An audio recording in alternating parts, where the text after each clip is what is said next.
அன்பான இனிய உறவுகளே, அடடடடடா! என்னங்க இந்த காசுக்காக வாய பொளக்குற இந்த ஈஸ்வரி, சாவித்திரி இந்த குடும்பம் தாங்க. பார்த்தீங்கன்னா, கார் வந்து நிக்குதுங்க. சல்லுன்னு கார் வருது. "கார் வந்துருச்சு, கார் வந்துருச்சு" அப்படின்னு சொல்லிட்டு ஈஸ்வரி சித்ரா கூப்பிடுது. "டேய் போஸு வாடா, வாடா. அப்பா, பெரியப்பா வாங்க, வாங்க." என்னமோ இவங்கலாம் பார்க்காத மாதிரி, ஆமாமா 52,00,000 யாரும் இங்க வாங்கல தானே? 52,00,000 கார் வாங்குறாங்களாம். 52 பைசாவுக்கு பிரயோஜனம் இல்லாதவன் இந்த போஸு. அவனுக்கு போய் அது வாங்கி குடுக்குதுங்க. அவன் எப்படி சின்ன மீனை போட்டு பெரிய மீனை பிடிக்க பார்க்குறான் அந்த எம்எல்ஏ.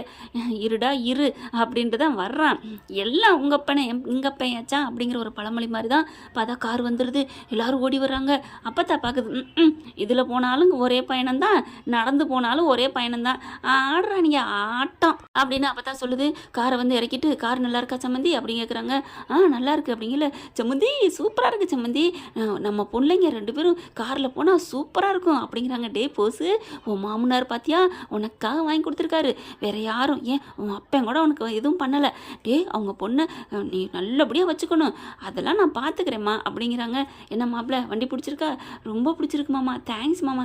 மாப்பிள்ள இதெல்லாம் என்னோட கடமை மாப்பிள்ள, இதை நான் செய்யாமல் வேற யாருக்கு செய்ய போகிறேன் அப்படின்னு சொல்லிட்டு, சரி நான் கிளம்புறேன், இருங்க ஏதாவது சாப்பிட்டு போங்க. அதெல்லாம் ஒன்றும் வேணாம், சாப்பிட்டு தான் வந்தேன் அப்படின்னு கிளம்புறாங்க.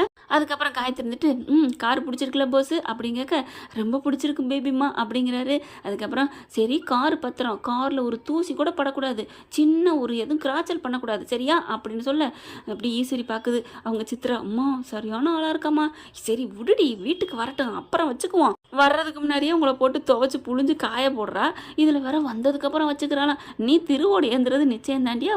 அடுத்து சரிம்மா சரி பேபிம்மா நாங்கள் பத்திரமா பார்த்துக்குறோம் அப்படிங்கிறாங்க.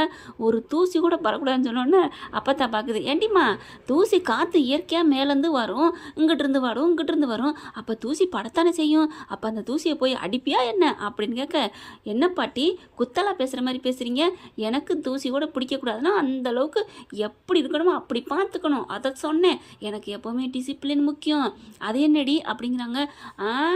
அப்படின்னு சொல்லல, அம்மாம்மா பேபிம்மா விடு விடு, அம்மாச்சி அப்பத்தாவுக்கு அதெல்லாம் அப்படி தான், அவங்க வயசானவங்கள வாங்க வாங்க வாங்க அப்படின்னு கூட்டிகிட்டு கிளம்புறாங்க. அடுத்து எப்படி எதில் போகிறீங்க? ஏன் எங்களுக்கு கார் இல்லாமல் இருக்குது அப்படின்னு சொல்லிட்டு கார் பின்னாடி நிற்கிது. அந்த காரில் இவங்க ஏறிக்கிறாங்க. காரை கொடுத்துட்டு போகலான்னு வந்தோம், பின்னாடியே ஒரு காரை எங்கள் டிரைவர் ஓட்டிக்கிட்டு தான் வந்தார் அப்படின்னு சொல்லிட்டு காரில் ஏறி போகிறாங்க. பேபிமா அப்படின்னு கூப்பிட, பேபி திரும்புது, பாய் அப்படின்னு சொல்ல, பாய் பாய் அப்படின்ட்டு போகுது. அப்படியே மறுபடியும் கூப்பிட்றாரு, என்ன முத்தம் கொடுக்குறாங்க பிளேயிங் கிஸ்ல. ஐயோ அப்படின்னு சாவித்திரி ஈஸ்வரி தலையில் அடிச்சுக்கிறதுங்க. இந்த அம்மா ஓகே ஓகே அப்படின்ட்டு போகுது. என்னடி ராங்குக்காரியாக இருப்ப போல இருக்கே, அம்மா இவளை கல்யாணத்தை நிறுத்துறதை விட கல்யாணம் பண்ணிட்டு நம்ம அத்தையும் போசையும் அலக்களிக்க விடுறது நல்லா இருக்கும்னு எனக்கு தோணுது அப்படின்னு தாமரை சொல்ல, அப்படியாடி சொல்கிற? ஆமாம்மா இவ பயங்கரமான பெரிய தில்லாலங்கடியாக இருப்பா போல இருக்கு, இவெல்லாம் இவோட ஒழுங்காக வாழவே மாட்டா, கல்யாணம் ஆகி நொந்து போயிருக்கட்டும், நம்ம கல்யாணம் ஆகிற தடுக்க வேணாமா அப்படிங்கல. ஏண்டி அப்புறம் பணக்காரியெல்லாம் ஆக மாட்டா, ஆசையை காட்டி மோசம் செய்கிறது இருக்குது தெரியுமா, எல்லாம் வந்துருச்சுன்னு சொல்லி கல்யாணம் ஆகி நல்லா இருக்கலாம்னு நினைக்கல, இவங்களை பற்றி அவங்களுக்கு பிடிக்காம தான் போகுது, போஸோட வண்டவாளம்லாம் தெரியும், கண்டிப்பாக எல்லாத்தையும் வலிச்சு தொடச்சிட்டு போயிடுவா, அதுக்கப்புறம் நம்ம போய் கிண்டல் பண்ணலாமா அப்படின்னு சொல்ல, அடியே மகளே சூப்பர்டி சூப்பர்டி அப்படின்ட்டு போக, கருப்பு அதை கேட்குது, என்ன ஒரு கேவலமான ஜென்மம் பாரு, ஐயோ எதிரியா வாழ விடாமல் அடிக்கிறது ஒன்று, வாழ விட்டு அடிக்கிறது ஒன்றுன்னு சொல்லுவாங்க, இந்த மாதிரில இது இருக்குது, இதுக இருக்கிற வீட்டில் நம்ம இருந்தால் நமக்கு அந்த பாவம் வந்து சேருமே அப்படிங்கிற மாதிரி பார்த்துட்டு போகிறாரு. அடுத்து பார்த்தீங்கன்னா கல்யாண நாள் நெருங்குது, எல்லாம் தடப்படலாம் வேலை பார்த்துட்டு இருக்கிறாங்க. அப்படியே போஸுக்கு துடிக்குது, அம்மா 1 கோடி ரூபா இன்னும் கொஞ்சம் நேரத்தில் வரப்போகுது, பணமெல்லாம் ரெடியாக வச்சுருக்காங்க அப்படி இப்படிங்கிறாங்க. பொண்ணு வந்துடுறாங்க, நடுங்கெல்லாம் ஏற்பாடு பண்ணிட்டு இருக்காங்க. கொஞ்சம் ஆளுங்கள் ரொம்ப ஊரைக்குட்டி பண்ணாலும் ஓரளவுக்கு சிம்பிளாக பண்ணுறாங்க, அதையும் கொஞ்சம் கிராண்டாக தான் பண்ணுறாங்க. டே போஸு நாளைக்கு நீ கோடீஸ்வரன்டா அப்படிங்கிறாங்க. நினப்பு தான் பொழப்பு அப்படின்னு அப்போ தான் வருது. ஏன் அத்தை உங்கள் பேரன் தானே அப்படிங்கிறாங்க. சரி உடுடி ரொம்ப பண்ணாத அப்படிங்கிறாங்க. அடுத்து பார்த்தா என்ன தமிழ்ச்செல்வி அப்படின்னு போய் போஸ் வேணுக்குனே வம்பளுக்குறான். என்னமோ கல்யாணத்துக்கு முன்னாடி அந்த காசை என் கைக்கு வரவிடாமல் பண்ணுவேன்னு சொன்னேன், பாத்தியா எம்பிட்டு வந்திருக்கு, 52,00,000 கார் வந்திருக்கு பாரு, நகை நட்டு ட்ரெஸ்ஸு, என் ட்ரெஸ்ஸு மட்டும் 2,00,000 பாத்தில அப்படிங்கிறாங்க. ஐயோ அப்படின்னு சொல்லி குனிகிறாங்க. என்ன பேசாமல் போனால் என்ன அர்த்தம் அப்படின்னு சொல்ல, பேசாமல் போனால் என்ன அர்த்தம்னா எல்லாம் இன்னும் நேரம் இருக்குன்னு அர்த்தம். என்ன நேரம் இருக்குது, இன்னும் கொஞ்சம் நேரத்தில் 1 கோடி ரூபாய் எனக்கு வந்துடும், பார் ரொம்ப ஆடாத, எப்போ வேணாலும் எது வேணாலும் நடக்கும் அப்படின்ட்டு இருக்காங்களா. அடுத்து எல்லாரும் தடப்படலாம் வேலை பார்த்துட்டு இருக்காங்க. அப்போ தந்துட்டு, இங்கே வாடி அப்படின்னு தமிழை இழுத்து இழுத்து வைக்கிது. கூப்பிட்டுட்டு இருக்கல இங்கே வா அப்படிங்கல. இல்லைப்பா அம்மாச்சி எனக்கு வேலை இருக்குது அப்படின்னு போக போகிறாங்க. அப்படியே மயங்கி கீழே விழுகிறாங்க. என்னாச்சு என்னாச்சு அப்படின்னு சொல்லிட்டு ராஜாங்கம் ஜன்னாச்சி எல்லாருமே என்னப்பா ஆச்சு பாவம் புள்ளத்தாச்சி அப்படின்னு சொல்லிட்டு எல்லாரும் தூக்கி வைக்கிறாங்க. ஐயோ டாக்டரை கூப்பிடுங்க அப்படிங்கிறாங்க. டாக்டர்லாம் 2-3 பேர் வந்திருக்காங்க கல்யாணத்துக்காண்டி. என்னாச்சுங்களா இங்கே போஸ்ட் பார்க்குறான். என்ன இது கல்யாணம் பண்ண நேரத்தில் தாலி கட்ட போகிற நேரத்துக்கு அதுவும் காசு வர நேரத்துக்கு நடிக்கிறாளோ ஏதாவது பண்ணுறாளோ அப்படின்ட்டு இவெல்லாம் விழுந்தாங்கிறக்காண்டி பெரியப்பா நமக்கு காசு தராமல் இருக்க போகிறதில்ல அப்படின்னு சமாதானப்படுத்திக்கிட்டு இருக்கிறான். அடுத்து வந்து என்னாச்சு அப்படிங்கிற பார்க்குறாங்க. எல்லாம் செக்கப் பண்ணுறாங்க. அப்போ மண்டை வலிக்குதுன்னு கண்ணை திறந்து பார்த்து சொல்லுது. தலை வலிக்குதா என்னம்மாச்சு அப்படிங்கிற பின்னாடி பார்க்குறாங்க. அப்படியே ஒரு மண்டை அடிபட்டுருக்கு. என்னம்மா என்ன இதெல்லாம் அப்படிங்கிறாங்க. இல்லை நான் அந்த மாதிரி மருந்து எடுக்க போனேன். அங்கே யாரோ என்னை அடித்து போட்டு மருந்து எடுத்துகிட்டு போயிட்டாங்க. அப்புறம் மாமா தான் என்னை காப்பாற்றி கூட்டியாந்தார் அப்படிங்கிறாங்க. அப்போ தான் பார்க்குறாங்க யார் அடித்தது என்ன மருந்து அப்படின்னு கேட்க இல்லை நான் காட்டுக்குள்ளே போனேன்ல அப்போ தான் அப்படின்னு சொல்கிறாங்க. யார்டி உன்னை அடித்தது அப்படின்னு அப்போ தான் கேட்க தெரியலையே அப்போ தான் மலரும் உள்ளுக்கு வருது. அம்மாச்சி நான் ஒன்று சொன்னால் எல்லோரும் நம்புவீங்களா அப்படிங்கிறாங்க. என்ன அப்படின்னு கேட்க அங்கே வந்து மண்டையில் அடித்தது வேறு யாரும் இல்லை அதோ அங்கே நிற்கிறாரு போஸ் தான் அப்படிங்கிறாங்க. என்ன சொல்கிற என்னடி நடிக்கிறியா அப்படின்னு வேகமாக ஆத்தாக்கறி வர நான் உண்மையை தான் சொல்கிறேன். இதை தமிழ் வந்து என்கிட்ட சொல்லிட்டா ஆனால் வேணாம் சொல்ல வேணாம் எதுக்கு பிரச்சனை அப்படின்னு அவன் சொன்னதுனால தான் நான் பேசாமல் இருந்தேன். இன்றைக்கி இவளுக்கு இந்த அளவுக்கு போயிடுச்சே அப்படிங்கிறாங்க. டாக்டர் சொல்கிறாங்க ஏம்மா மண்டை அடிபட்டு பின்னந்தலை மூளையில் போய் பாதிப்பு ஏற்படுத்துகிறோம் என்ன நினச்சிட்டு இருக்கீங்க அப்படின்னு சொல்லிட்டு ஹாஸ்பிட்டல் கொண்டு போங்க. நீங்கள் ஏதாவது ட்ரீட்மெண்ட் பண்ணீங்களா இல்லை மருந்து மட்டும் தான் வச்சு கட்டணும். ஐயோ ஸ்கேன் எடுங்கம்மா அப்படின்னு சொல்கிறாங்க. ஸ்கேன் எடுக்குன்னு சொல்லி கூப்பிட்டு போயிடுறாங்க. என்ன இது விடிஞ்சா கல்யாணம் இவ இப்படி பண்ணிட்டு போயிட்டாலே ஐயோ பெரியப்பா பணம் கொடுக்க வந்தாரே போச்சே போச்சே அப்படின்னு நினச்சிட்டு இருக்காங்க. அதுக்கப்புறம் சேது எல்லாரும் வாங்க நம்ம ஆஸ்பத்திரிக்கு போவோம் அப்படின்னு சொல்லிட்டு ஓடுறாங்க. எல்லாரும் அங்கே போய் ஸ்கேன் பண்ணி பார்த்தா அண்டையில் நல்லா அடி தான் விழுந்திருக்கு அப்படிங்கிற உண்மை தெரியுது. அதுக்கப்புறம் செம்ம காண்டாகிறாங்க. பெரியப்பாவுக்கு அவங்க அப்பாவுக்கு ஃபோன் பண்ணுறாங்க. அப்பா இந்த மாதிரி தான்ப்பா மலர் சொன்னது உண்மைதான்ப்பா போஸ் தான்ப்பா அடிச்சுட்டு வந்திருக்கான் அப்படிங்கிறாங்க. என்னடா சொல்கிற அப்படிங்கல. ஆமாப்பா அவளை அடித்தது எல்லாமே அவன் தான் அடிச்சிருக்கான் நல்லா சொல்கிறாங்க அப்படிங்கிறாங்க. எல்லாத்தையும் கேட்டதுக்கப்புறம் செம்ம காண்டாகிறாரு. ஏண்டா இப்படித்தான் நீ பண்ணியா நீ தான் அடித்து எடுத்துகிட்டு வந்தியா அப்படின்னு கேட்க பெரியப்பா இல்லை பெரியப்பா அவள் தரமாட்டேன்னு சொன்னா பெரியப்பா நான் பெரியப்பாவை காப்பாற்றணுங்கிறக்காண்டி அவளை அடித்து போட்டு எடுத்துகிட்டு வந்தேன் பெரியப்பா அப்படிங்கிறாங்க. பலான்னு ஒரு அறை கொடுக்குறாங்க. நீலாம் என்னடா மனசு தெரியுமா அவள் தரமாட்டேன்னு சொன்னால் அடிச்சுட்டு வருவியா அவள் தானே கஷ்டப்பட்டு எடுத்துகிட்டு வந்தா ஆனால் இது நாள் வரைக்கும் நான் கஷ்டப்பட்டு எடுத்தாந்தேன் வச்சேன் அப்படின்னு சொன்னேன் அப்படிங்கிறாரு.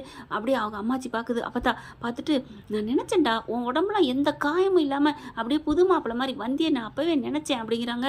என்னப்பா ராஜாங்க சன்னாசி என்ன பண்ண போகிற அப்படிங்கல. நான் என்ன பண்ணுறது அப்படிங்கிறாங்க. 1 கோடி ரூபாய் நீ கொடுக்கன்னு சொன்னது உன் உயிரை காப்பாற்ற தானே இப்போ என்ன பண்ண போகிற அப்படிங்கல. சன்னாசி அந்த பணத்தை பிடுங்கிடுறாரு. கண்டிப்பாக இந்த பணத்தை நான் கொடுக்க விட மாட்டேன் அண்ணன் கொடுக்க நினச்சாலும் அப்படின்ட்டு போகிறாங்க. அப்போ தான் பார்க்குறாங்க சே இவ்வளோ கேவலமான புத்தி உள்ளவனா நீ அப்படின்னு அந்த காயத்திருப்பில் பேபிமா சொல்லுது. இல்லை பேபிமா அது வந்து அப்படிங்கல நாளைக்கு இதே மாதிரி என்ன அடிக்க மாட்டேன்னு என்ன நிச்சயம் அப்படிங்கிறாங்க. அப்பா இந்த கல்யாணம் வேணாம் ஒன்று வேணாம் அப்படின்னு சொல்லிட்டு கிளம்புங்க அப்படின்னு போயிடுறாங்க. கல்யாணம் நின்று போகுதுங்க. அதுக்கப்புறம் வீடே நண்டோன்னு போயிடுது. அடியே தமிழ்ச்செல்வி நீ இருந்தும் குடியை கெடுத்த இந்த இடத்த விட்டு போயும் குடியை கெடுத்துட்டியா அப்படின்னு சொல்லி புலம்பி தள்ளுது. அதுக்கப்புறம் அந்த தகவல் போகுது தமிழ்ச்செல்விக்கும் சேதுக்கும். சேது பார்க்குறாங்க அப்படியா கல்யாணம் நின்றுச்சா ஆமாம் இவ்வளோ பெரிய கேவலமானவன் எந்த பொண்ணு கல்யாணம் பண்ணிக்கும் அப்படிங்கிறாங்க. அடுத்து பார்த்தா தமிழ்ச்செல்வி நல்லபடியாக குணமாயிடுறாங்க. தலையெல்லாம் அப்படியே கட்டு போட்டு ஒரு மாதிரியாக என்னென்னோன்னு இருக்கா. ஏன் தமிழ் நீ ஏன் அன்னைக்கே சொல்லியிருக்கலாம்ல அப்படின்னு சேது சொல்கிறாங்க.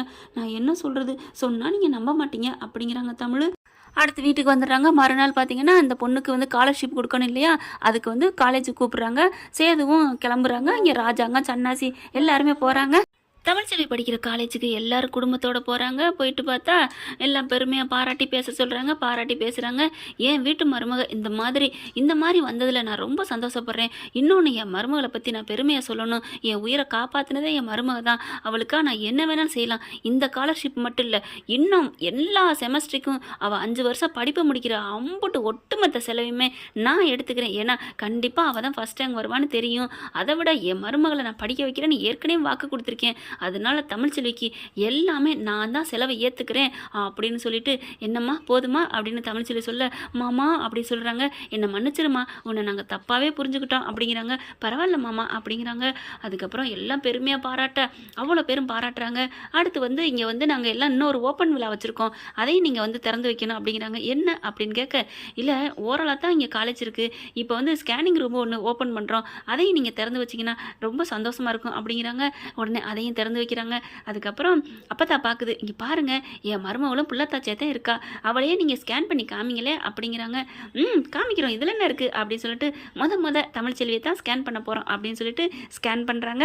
ஸ்கேன் பண்ணி பார்த்ததுக்கப்புறம் சூப்பராக இருக்கே அப்படின்னு சொல்லிட்டு, ஏ வாவ் தமிழ்ச்செல்வியை சூப்பர், கை கொடு அப்படின்னு சொல்ல, என்னம்மா என்ன மேடம் அப்படின்னு இங்கே தமிழ்ச்செல்வி கேட்க, என்ன 1க்கு 2 டபுள்ஸா அப்படின்னு கேட்க, என்ன மேடம் சொல்கிறீங்க? ஆமாம்மா, உன் வயிற்றுக்குள்ள 2 குழந்தைங்க துள்ளி குதிக்குதுங்க அப்படிங்கிறாங்க. அப்படி நிஜமாவா அப்படின்னு சொல்ல, அதுக்கப்புறம் வெளியில் வராங்க, ராஜாங்க சேதுவெல்லாம் கூப்பிட்றாங்க, வாங்க வாங்க என்ன நினச்சிட்டு இருக்கீங்க, என்ன அப்படின்னு சொல்லிட்டு இருக்கல, என்ன அப்படிங்கல, மாசமாக இருக்குன்னு சொன்னீங்க ஆனால் 2 குழந்தைன்னு சொல்லவே இல்லையே அப்படின்னு கேட்க, என்னது 2 குழந்தையா அப்படின்ட்டு எல்லாரும் வாயில் கைய வைக்கிறாங்க. ஓகே தமிழ்ச்செல்வி சூப்பர் அப்படின்னு சொல்லிட்டு எல்லாரும் பாராட்டுறாங்க. அங்கே இருக்கிறவங்க எல்லாம் சேது பார்க்குறாரு, என்ன எல்லாரும் சந்தோஷமா இருக்காங்க. அப்பத்தா நீ பேசாமல் இருக்க, டேய் எனக்கு இது ஏற்கனவே தெரியும்டா. என்ன சொல்கிற அப்பத்தா? எனக்கு முன்னாடியே தெரியும், அப்புறம் ஏன் சொல்லலை? இல்லை இந்த பிள்ளைய மூலமாக உங்களை சேர்த்து வைக்கணும்னு நினச்சேன், ஆனால் இப்போவே தான் உன் அப்பா புரிஞ்சுக்கிட்டேன், எல்லாரும் புரிஞ்சுக்கிட்டீங்க என் பேத்தியை, அதனால தான் நான் வேணுக்குன்னே ஸ்கேன் பண்ணுங்கன்னு சொன்னேன். அவங்க எப்படியும் 2 குழந்தை இருக்குன்னு சொல்லிடுவாங்க இல்லையா, நான் சொல்கிறத விட டாக்டர் அம்மா சொன்னால் எல்லாருக்கும் ஒரு சந்தோஷம் வரும்ல, அதுக்காகத்தான்டா. எப்படி ஐடியா அப்பத்தான் அப்படின்னு சொல்லி கட்டி பிடிச்சி தூக்குறாரு. அதுக்கப்புறம் கன்னத்தில் ஒரு கிள்ளு கிள்றாரு, கொமட்டில் ஒரு குத்து குத்துறாரு. டே ஏன்டா இருந்தாலும் நீ ரொம்ப கள்ளி பாட்டி அப்படிங்கிறாங்க. அதுக்கப்புறம் டாக்டர் என் பொண்டாட்டியை பார்க்கலாமா அப்படிங்கிறாங்க.